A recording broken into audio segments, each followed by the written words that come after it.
Good morning, YouTube. Today I am going to do a painting using gouache and watercolor, just of a little landscape. This is a really small watercolor block by Fluid.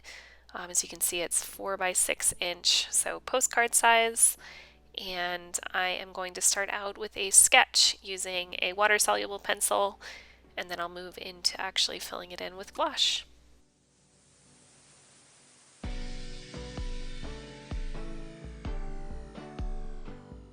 I believe this is a mixture of ultramarine blue and titanium white, and I'm going to start filling in the entire sky area.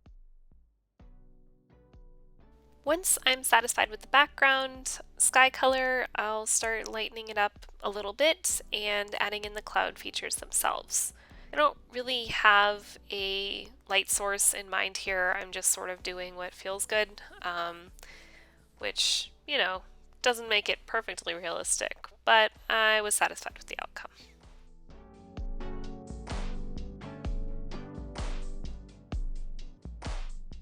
At this point, I'm going to start working on some of the foreground. Surprise, all those lines I drew weren't actually clouds. Some of them were actually greenery or bushes or foreground elements. So I'm beginning to block those in here using a variety of colors.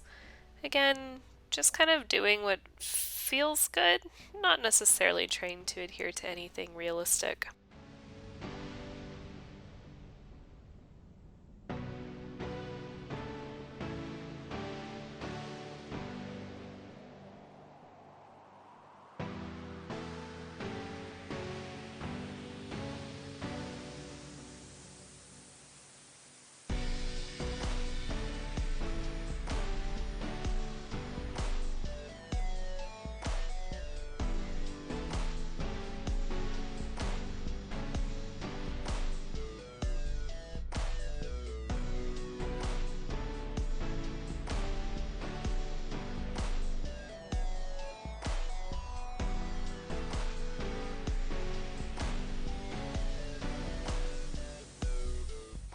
The last step of this is to start adding detail elements. So I know that this bush up here is actually, surprise, surprise, a prickly pear clutch. I don't really know what they're called. Hedge? Cluster? Anyway, I'm going to start adding some of the details through this and start to make it come to life a little more.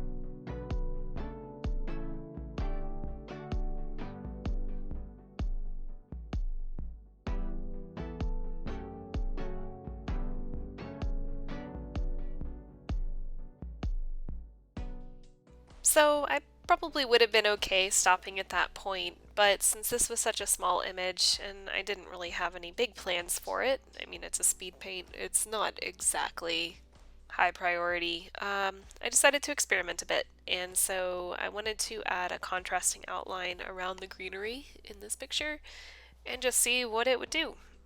Normally when I do oil painting, this is something that I start with, like a really bright, vibrant, contrasting color outline that I then paint over.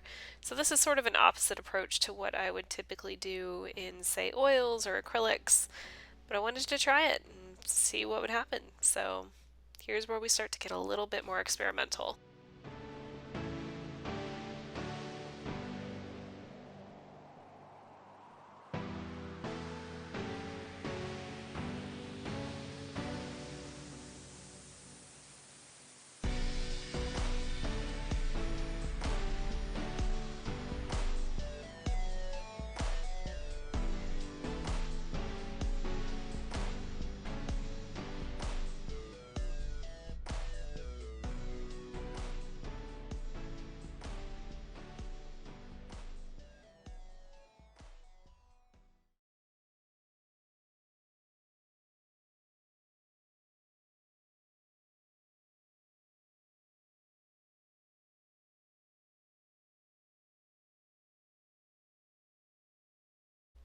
And this is it.